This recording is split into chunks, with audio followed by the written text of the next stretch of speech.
I found myself in a situation I never expected. As I stood there, the weight of the news crashed over me. "I'm expecting Charles's baby," I declared, my voice steady despite the whirlwind of emotions raging inside. The words hung in the air, a confession that shifted everything. "Denise, that's impossible!" Julie exclaimed, disbelief written all over her face. "You're to blame for this. You were too busy caring for your mom, leaving Charles all alone. You have no one to blame but yourself." Her tone was unforgiving, sharp like a knife. But I refused to let her words unsettle me. Her remark about not wanting to return? I embraced it. "Honestly, I'd be glad to step away," I replied, my calmness startling both Charles and Julie. "Denise, how can you say that? Aren't you upset that I was unfaithful?" Charles's confusion was palpable. To be honest, I was shocked at first. But anger? That feeling has no place here. I've charted a new course for myself. My words were quiet but resonated with the strength of my determination. Little did they know, I was ready to leave the life I'd built with Charles, a man I could no longer trust. I'm Denise, 39 years old, balancing my role as a housewife with a career in construction. My path here hasn't been simple. As a child, Julie and I were inseparable, our mischievous escapades defining our school years. Yet, as we grew, our lives took starkly different directions. My youthful disdain for academia transformed in my 20s when I immersed myself in my work, gaining qualifications that advanced my career. In contrast, Julie embraced a carefree lifestyle throughout her 20s and 30s, embodying the philosophy of living life to the fullest.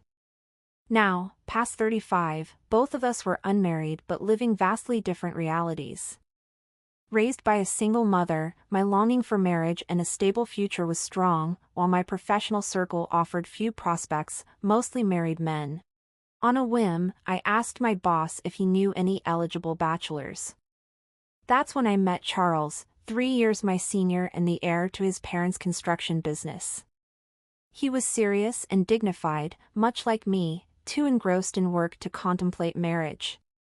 We hit it off, sharing interests that brought us closer, and eventually, we decided to get married. I excitedly shared my engagement with Julie, who genuinely celebrated my happiness, even in her own single status. We made plans for her to attend the wedding, and I was thrilled. However, the excitement of visiting Charles's childhood home, now empty since his parents had passed, was short-lived.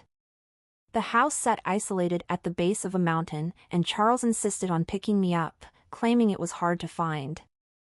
As we drove, anticipation mingled with apprehension about what awaited me.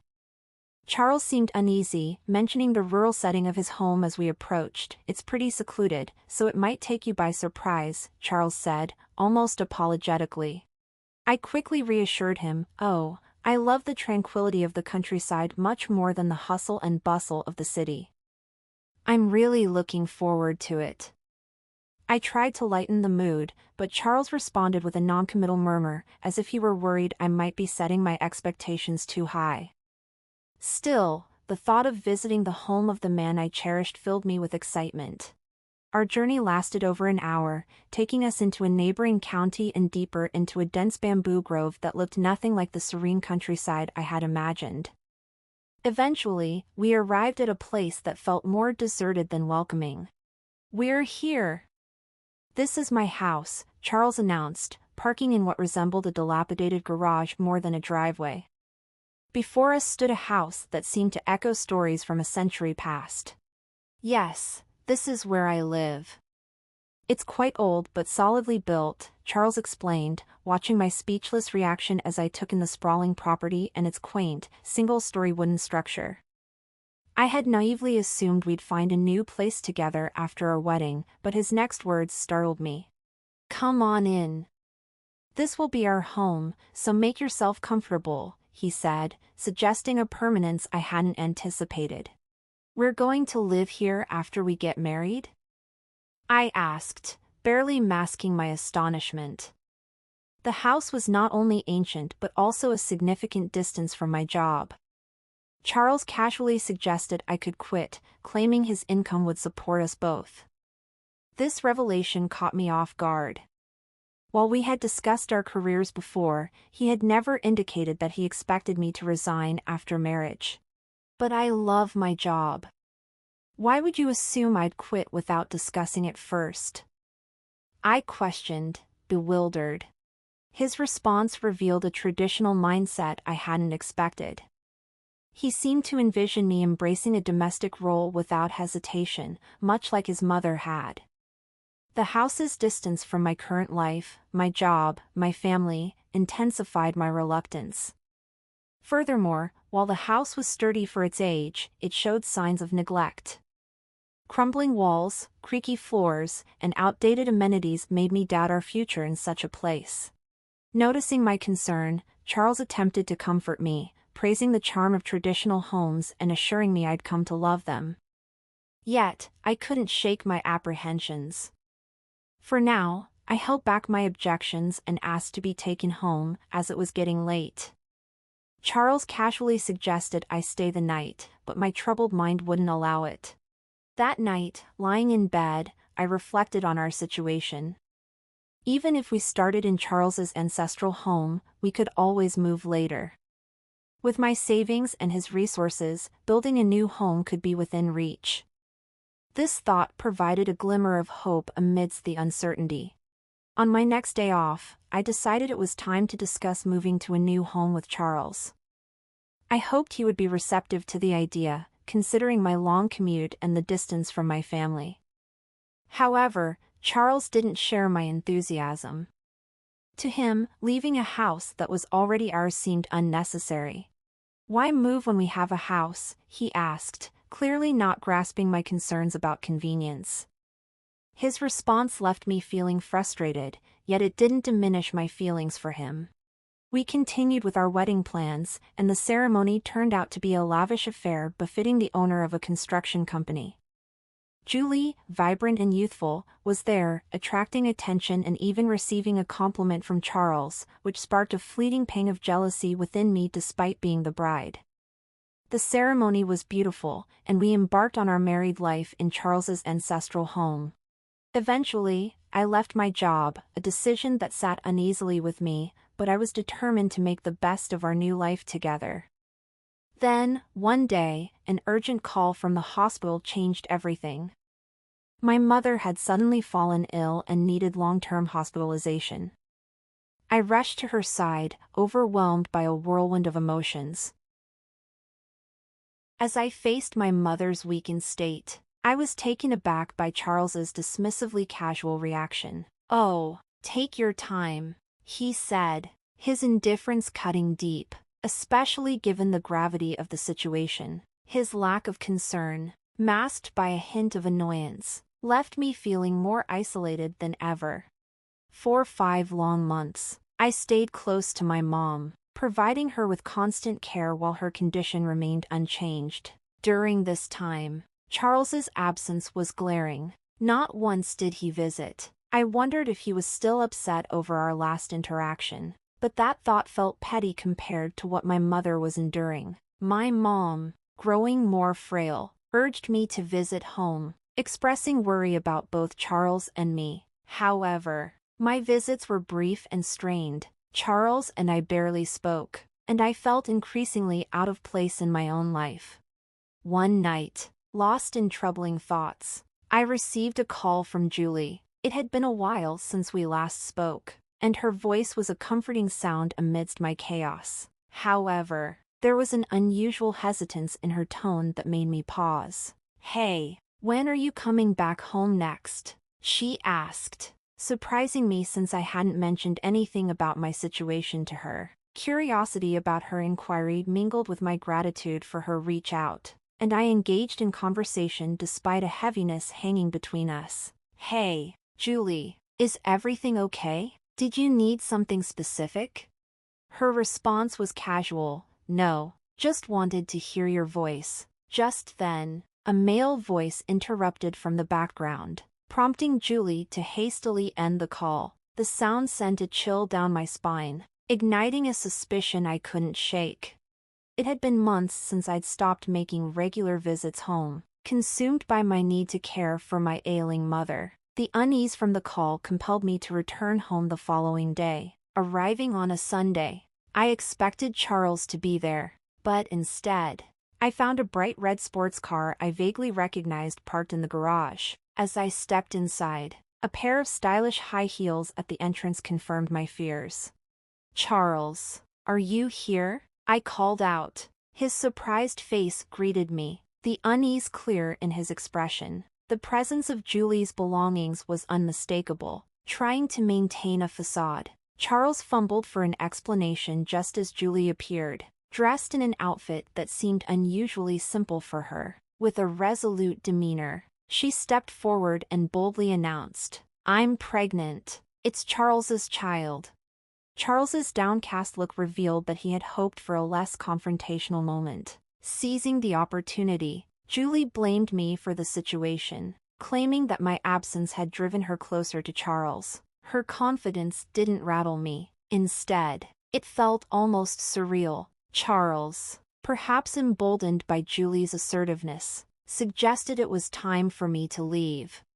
Julie chimed in, asserting that Charles had reached out to her, feeding into the narrative of my supposed disinterest in returning. Despite their justifications, I remained composed, their astonishment evident as I responded. "You know, I was already considering moving out. The thought of raising a family in such a remote location had prompted me to look for a new home." A detail that seemed to catch Julie off guard. Charles and Julie were clearly taken aback by my calm acceptance of the situation and my plans for the future. They struggled to comprehend my lack of anger towards their betrayal. In that moment, I understood that moving forward was not only possible but essential, allowing me to leave behind a relationship that no longer served me. When Charles disclosed Julie's pregnancy without consulting me, disbelief and resignation washed over me. "You never thought to discuss something this significant with me?" I pointed out, even though I already knew the answer. Charles, seemingly oblivious to the gravity of his actions, couldn't grasp why his affair and its consequences meant we couldn't continue as a couple. "You've made your choice, Charles. Stay here with Julie. You have the means to manage, even if it means driving your child to a distant private school each day," I said, my tone steady yet firm, signaling my decision to part ways. Charles seemed to begin to understand as I explained my thoughts, while Julie, taken aback by my composed demeanor, questioned my reaction. "I've lost my trust in Charles," I admitted. "He never supported my mother during her hospitalization. I've decided to move in with her and arrange for home nursing care. It's a fresh start for both of us." Still self-centered, Charles wondered aloud if I harbored any resentment or plans for revenge. "Don't worry," I reassured him with a small smile. "I believe in karma. What goes around comes around." Soon after, Charles and I finalized our divorce, and I moved into a new, accessible home with my mother, ensuring she had the care and proximity to the hospital that she needed. Meanwhile, Charles and Julie began their new life together in the old house. However, the absence of nearby medical facilities soon proved challenging, especially with Julie's pregnancy requiring them to travel extensively for routine checkups. The day eventually came when Charles reached out to me, confused about why they had to vacate the house. It turned out he had overlooked a crucial detail: the house belonged to his uncle, something I had known from our earlier conversations with his family. Charles's father had entrusted the property to his brother. Doubting Charles's reliability, his ignorance of this arrangement was glaring when his uncle announced plans to sell the land, a decision that caught Charles completely off guard, but one I had anticipated. Charles's situation quickly deteriorated when he revealed he had been demoted and had received a salary cut. The fallout from his uncle's lack of confidence in his leadership abilities, Julie's reaction to their changing fortunes, particularly her dashed dreams of transforming the house into a mansion, exposed the growing tensions between them. Throughout it all, I found a sense of peace and vindication, knowing that my decision to move on was justified. Charles and Julie were left to navigate the consequences of their actions, while I focused on creating a comfortable and supportive environment for my mother. When Charles called me, his voice trembling with uncertainty and fear, it was clear that the revelation about the house and his salary cut had hit him hard. "What am I supposed to do now?" he asked, desperation evident in his tone. It was clear that Julie's interest in him was largely financial. "I'm sorry, Charles, but you're on your own with this one. You'll need to figure it out," I told him, resolute in my decision not to get involved any further. He tried to protest, but I had already moved on, ending the call without hesitation. Shortly after, Julie's name appeared on my phone. I hesitated to answer, bracing myself for an onslaught of complaints and accusations. However, knowing her persistent nature, I answered the call, bracing myself for the inevitable onslaught. Julie's accusations flew immediately, blaming me for her disillusionment with Charles's financial situation. "It's not my problem anymore. Charles is still a good man, and he's not without a job," I replied calmly, trying to maintain my composure. Her frustration was palpable as she accused me of withholding information about the house. "Even if I had told you, what would you have done? Left Charles before starting your family?" I countered, watching as she fell silent, unable to argue. I advised her to focus on her family, emphasizing that they needed to support each other now more than ever. With that, I ended the call, feeling detached from the entire saga. Years later, Charles, Julie, and their child showed up unexpectedly at my new home. The fact that they had managed to track me down surprised me. Julie announced they were in the area for their child's kindergarten admission results and had decided to visit. Her tone was boastful as she shared the news of their child's acceptance into a prestigious kindergarten, clearly seeking validation. I responded with feigned interest, which only seemed to irk Julie further.